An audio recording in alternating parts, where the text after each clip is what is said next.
যে তার সময় মতো তোমাকে ফোন করে, তার সময় মতো তোমার সঙ্গে কথা বলে, কিন্তু তুমি তোমার সময় মতো তার সঙ্গে যোগাযোগ করতে গেলে তার সময় নেই। যদি এমন হয়, জানবে সেই মানুষটি যতই আপনজন হোক না কেন, সে কিন্তু তোমার কখনোই আপন হৃদয়ের লোক নয়।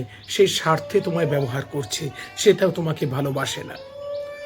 যে তোমাকে মুখের উপর না শুনেই তোমার সঙ্গে সম্পর্ক ছিন্ন করতে চায়, সামান্য কারণে ত্রুটি বিচ্যুতি হলেই মুখ ভার করে নেয়, সে যতই বাইরে দেখাক তোমার আপনজন নয়।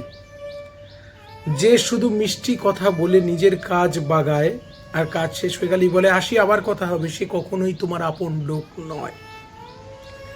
যে সমস্ত আত্মীয় পরিজন বিপদকালে খবর নেয় না, তারা কোনোদিনই তোমার আপন ছিল না। যে বন্ধু ছেড়ে যায়, যে প্রেমিকা প্রেমিক ছেড়ে যায়, তারা কোনোদিনই তোমার সাথে প্রেম ভালোবাসা হয়নি, আপনজন ছিল না। এই সত্যগুলো জীবনে মানো, জীবনে অনেক ভালো থাকো।